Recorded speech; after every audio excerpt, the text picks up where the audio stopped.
Hello there folks, welcome back to MSFS 2024. We are, I don't know why we're doing a runway takeoff, not taking off from the helipad, but hey. Let's do some actual flying and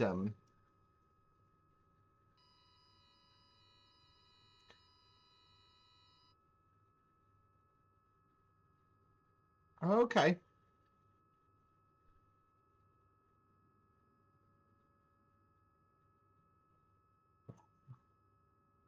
And I know what that alarm means. So if I do that, pop it back out at ground effects. Ooh, interesting.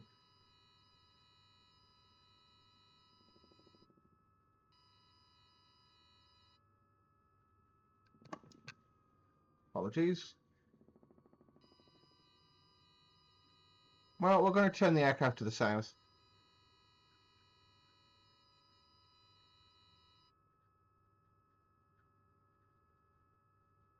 And we're going to fly away. So, what's happened today? Well, we're going to do some VFRing. We're going to basically fly down to the Tyne, along with Tyne, then up the coast to Newbiggin, and we're going to have a picnic on the beach that I went to my grandparents' time because it was in the town where they lived.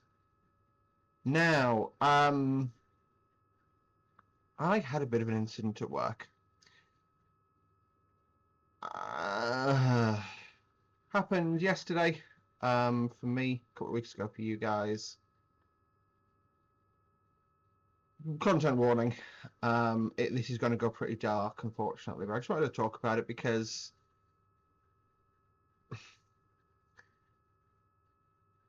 I'm not going to name names of who I work for, who the person was, whatever. I'm not really interested in that, but I do want to just sort of talk about the implications of drink, really. Now, I'm not a teetotaler. I'm not one of those don't touch any alcohol at all. But one of my fundamental beliefs is if you're going to drink, make sure you can hold your drink, you know? That's like one of those basic rules. If you want to drink alcohol, you've got to be able to hold your drink, so to speak. And yeah.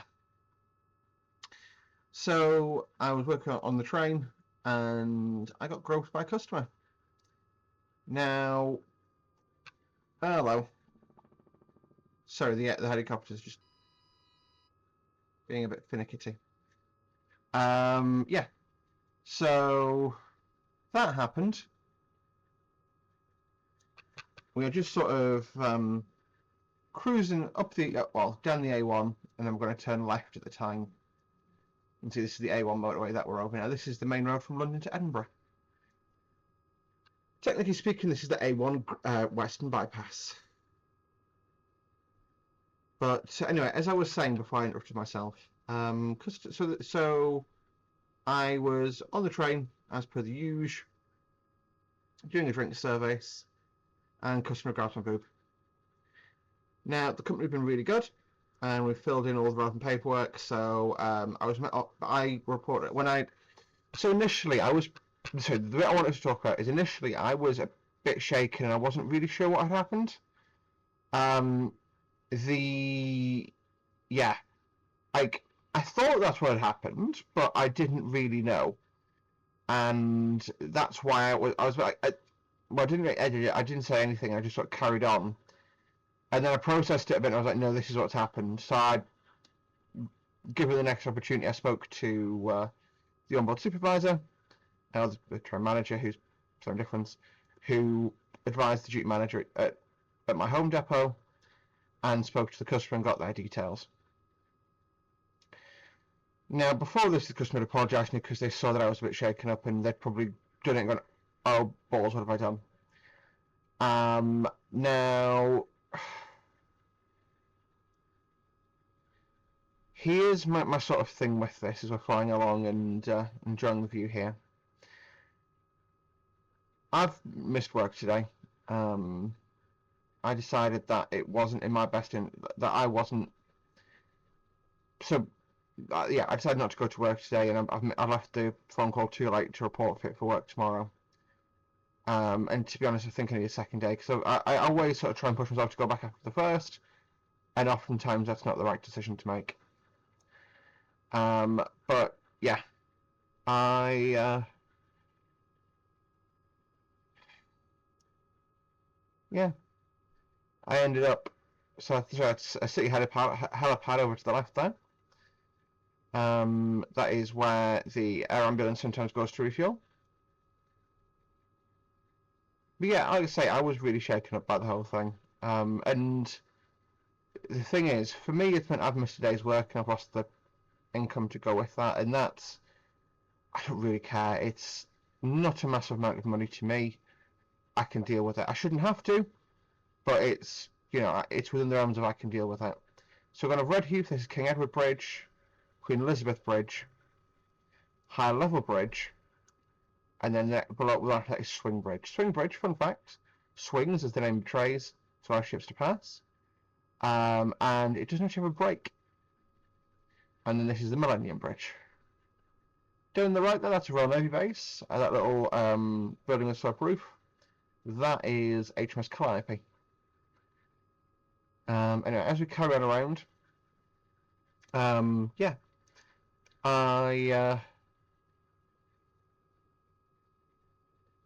yeah, sorry, but also the person who's responsible, I sincerely regret. I sincerely think they regret what happened, and you know, they wouldn't have done it the first time intentionally. They definitely would have done it the second time, right? But the thing now is, I think they're a member of rail staff. They were travelling using passes.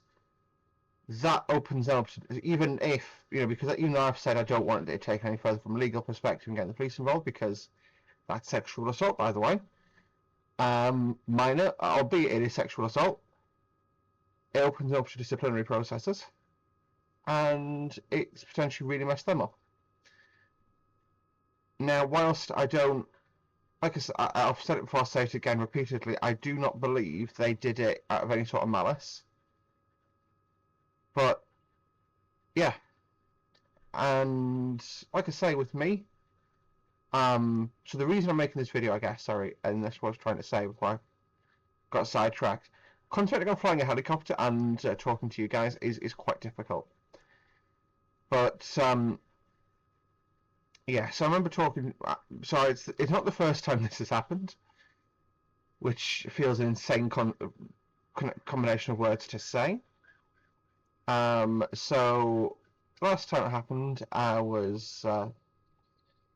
didn't report it, and I remember talking to my friend about it afterwards, and she has experienced it before as well, and she basically talking to her made me think, no, I'm going to report it this time, and that's why I did. And I guess that's why I'm making this video. Is it's not meant to be sort of a mega like, if you're sexually assaulted at work, make sure you report it, but actually like, do, you know, like it, yeah. So I'm just exploring the North Tyneside there. I wonder what that round building is. But no, that's all I really wanted to cover off on. Was if you have issues at work, it's not your fault. It's not something you should have to put up with. Even if people are drunk, get it reported. At the end of the day, even if it's something minor, if it's minor, you were lucky. If it's not minor, I'm sincerely sorry. But next time, if it was minor, it might not be so minor. If it wasn't minor, it needs reporting, doesn't it? That tugboat's a bit lost.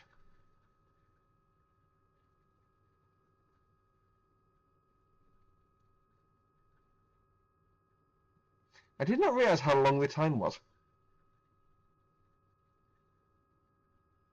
I mean, we are getting close to the mouth of the time, but yeah, this is Northern Ripley's diving school. So,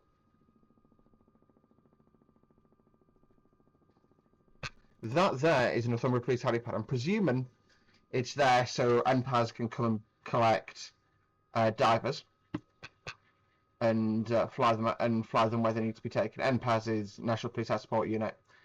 So in the UK, local police forces generally don't own the helicopters they use.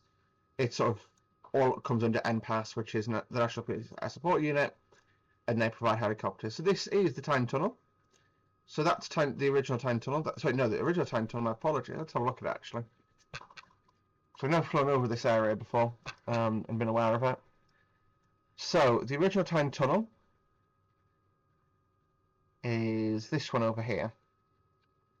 So you sort of swoop down here in your little car, and this is where you go in. I did not realise that was a depot. I thought that was just a ventilation shaft. So I've been through there many times. So my dad's commute used to take him down this way. And then in front of us, yeah, that's the second Tyne Tunnel. Basically, it used to be the first Tyne Tunnel used to be north and southbound, and then when they opened the second, I believe it's just, I'm going to say northbound traffic that goes through that. I can't remember now. But yeah. So there's that. Interestingly as well, the ticket gates, so when it used to be north and southbound, the ticket gates were at the north end. If you got to the north end and didn't have the change, they would turn you around and send you back south. Which from an enforcement perspective I get, but yeah. Port of Tyne over here. So this is the car terminal. You can see this is all the Nissan cars. They get trucked up from the Nissan factory in Sunderland. And then they get put in a boat and taken abroad. And this over here is the biomass terminal at Tyne Dock. So this is where all the Drax trains come from, and all the Landmouth power trains. Let's see what wagons we've got ahead here. So the grey ones, they're 100% Landmouth. And you've got some of the old biomass style wagons that we've got on the model railway. I actually did some categorising of my trains recently. And I've now got one full 80-litre box of trains that are just biomass trains. So it's my two biomass rakes. Well, probably three. This is the DFDS ferry. I've been on that. That goes to Amsterdam. Okay, that boat is just very confused. Last time... Oh, there's a warship here now. Last time a Roanoke aircraft carrier came to the Tyne dock there. And that is Royal Keys Marina that we just passed. Now we're now approaching the ferry. So that's the southern ferry landing, which has disappeared. And let's see if the northern ferry landing's any more visible. Because the ferry that comes over here, that one I have driven. That's a bit messed up. Oh well. Oh, sorry, I know. And that one's not modelled either. That's a shame. And this is the fish quay, so this is the fishing boats come in. It's a shame that given how close we are to the sea, they didn't do the 3D buildings here, because there's a statue over there which would have been quite cool to see. And the building to our left, that's basically a row of terraced houses, is actually quite architecturally significant. I can't remember why, but I know of all people Hitler, Mr. Hitler, decided that basically when he invaded the UK, that was going to be his headquarters for the north. Now this is Tynemouth Castle, or part of Tynemouth Priory, sorry. Yeah. Not modelled, sadly. We're now turning north up the coast. This is Long Sands, I believe. No, this will be Whitley Bay. No, this is Tynemouth. Apologies. I know where I am, I promise. I like to live here and everything.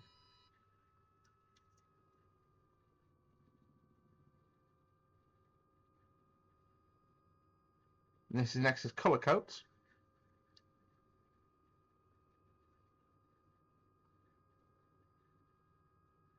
Fun childhood memory, actually. We're going to have a look.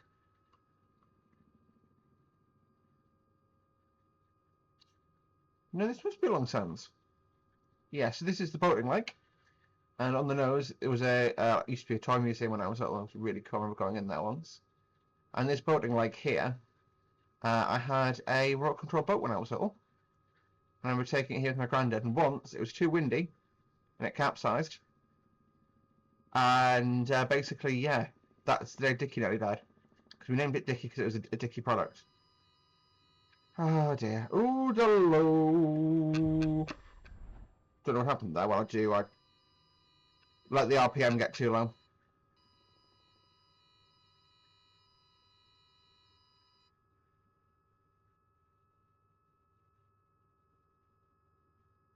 Yeah, and the next one's Long Sands. You can see St Mary's Lighthouse on the nose there. This would be Colour Coats Bay, that would just gone by on the left. And this is Whitley Bay's Long Sands. Like I say, it's a very real shame they didn't extend the photogrammetry to this area. Would have made such a difference.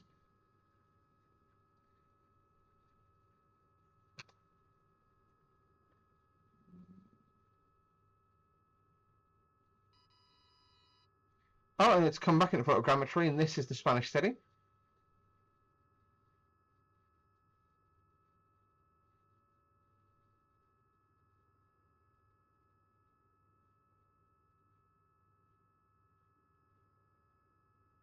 Around to the right there, like I say, that's St Mary's.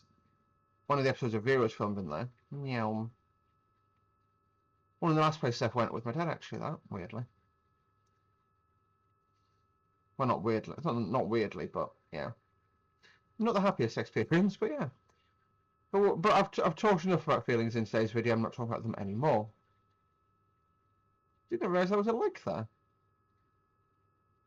I've been into here a lot. This is St Mary's. It's one of the landmarks. I don't think it's probably is a lake. This is St Mary's Lighthouse. You can climb up the inside. And the inside's actually hollow, and the staircase goes around the outside. I did not realise how afraid of heights I was until I had to actually climb up. There's obviously a railing, but it's not a very good one. Anyway, we'll head north. I'm going to skip Blythe because it's Blythe, and I've got an idea actually for where we could go for our little picnic. Whoa, come on. Bit of a tight confines. I was going to go to the beach in Newbigin. Actually, it's at the same distance now, isn't it, really? We'll point the nose back towards land, get sensationist speed back up. This is a very enjoyable little flight. I am really enjoying MSFS again. Obviously, you had 2 weeks to no weekend uploads. I just didn't want to record anything. And now I've got that problem with route learners. So that's always fun.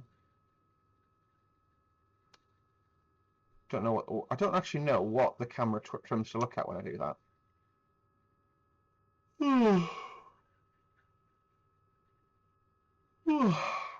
Actually, Blythe. I wonder if it's photogrammetry, it'd be interesting to see Blythe Battery.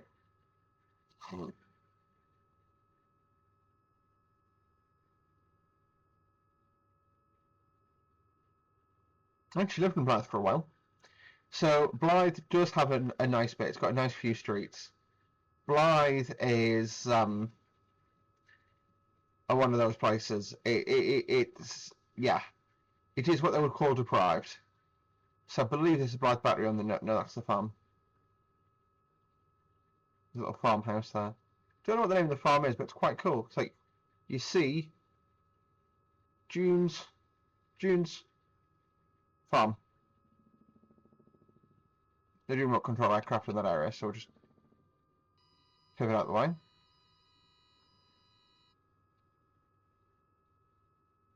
So this is Blythe Beach, South Beach and Blythe. And this is Blythe Battery that we're going over the top of. This is a World War II gun installation, basically. It's now a museum. Blythe Beach Huts. And that's Blythe Lifeguard Shack. And this is the desirable bit of Blythe. And we'll pass the desirable bit of Blythe now. This is now Port of Blythe. A lot of renewable stuff goes on here.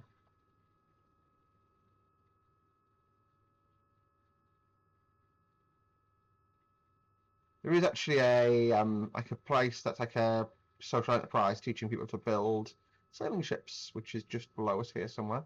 I believe that grey building just disappearing under the nose now. That's that one there, the wood panelling. That was that. I don't know what it was called though. Since we've got a photogrammetry here, let's see if we can find my old street. See if I can remember it. So on the right there, that is the aluminium terminal. So train runs from there up to Fort William. That's Narek. That's the Kiro Shopping Centre. That's no longer the Kiro Shopping Centre because it's a bust. Oh wait, no. So I live in one of these streets here. I can't remember which one now. Yeah, that was where I first lived when I moved out. And as you can imagine, it's a pretty rough area. I learned a valuable lesson from living there, though.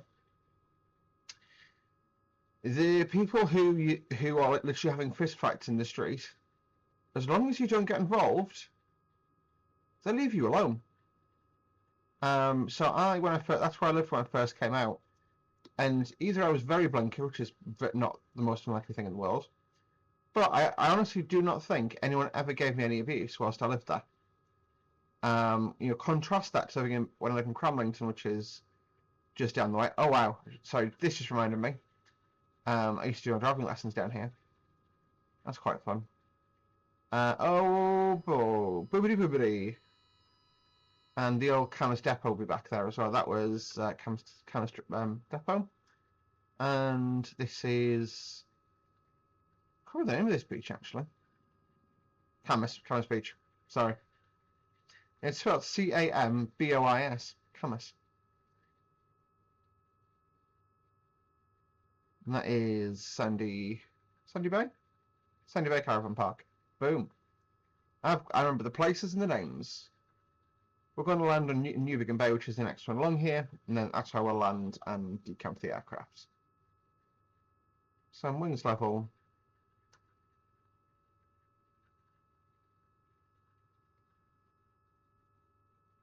So I've walked from Bedlington where I live, which is sort of that way. I think we've looked at it before in a video.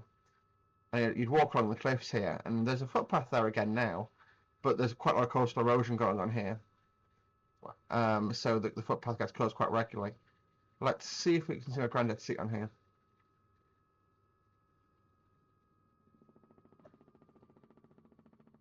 Woohoo! That's it there. That seat we're pivoting around, the one on the right, that's my granddad's seat.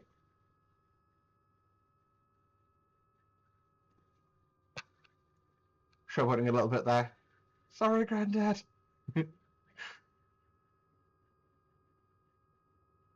We'll land over. Actually, climb you.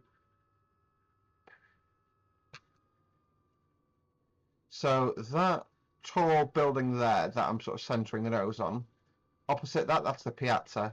That's where Bertarelli's is, so we'll go and then get an ice cream. There's not actually a cliff here, it is just a sloping beach, but I'm assuming it just can't handle beaches very well.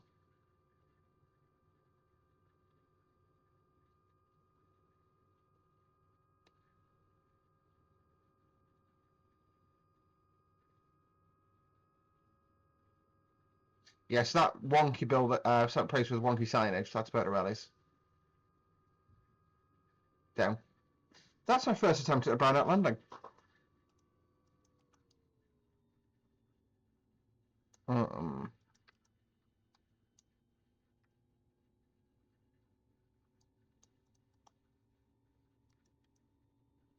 well. Fuel valve closed, there we go. Rotor brake should be up here somewhere. Well, it doesn't appear to have a rotor brake on this. Yeah. That's the collective. Fair enough. Well, we'll let the aircraft shut itself down, just coast to an idle. Oh, sorry, it didn't have the aircon on. I don't feel the aircon, you see, because I'm manly like that.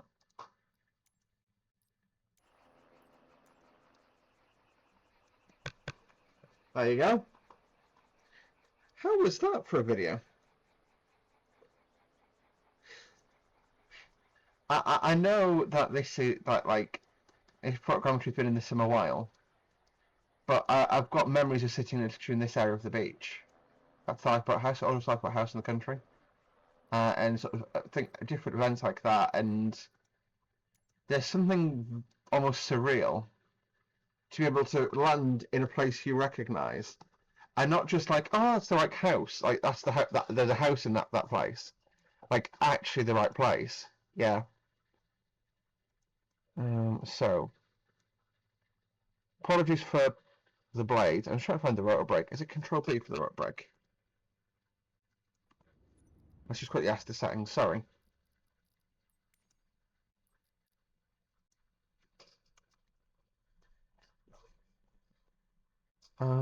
Set rotor brake. There isn't one. Okay. We'll just do Control B. In fact, I'll just do B.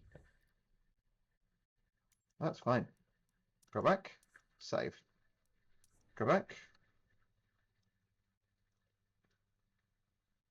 I'm pressing B. I love the vibration, how it was making the... Oh, right.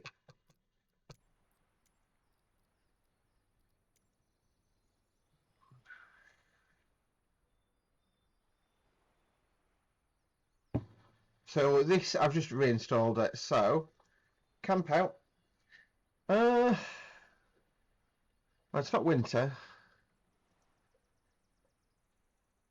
Doggo! Hang on. Oh, there's Sadie. Sadie can sit by the aircraft. Poke, come on. Yay.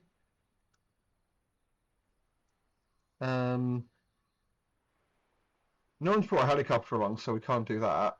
I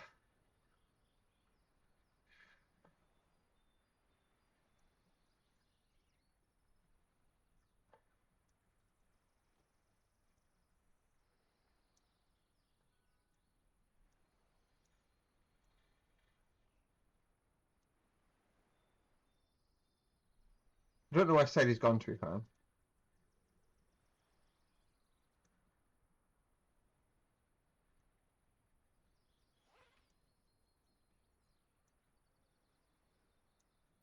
Is this just spawning in the world? Or am I just imagining things?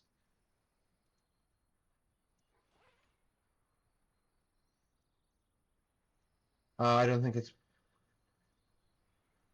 Yeah, oh well. I don't think it's worked. That's a shame. But thank you for watching, guys. I hope you enjoyed that video. I really did. Yeah, welcome to New Vegan. Thanks for watching. See you later. Bye.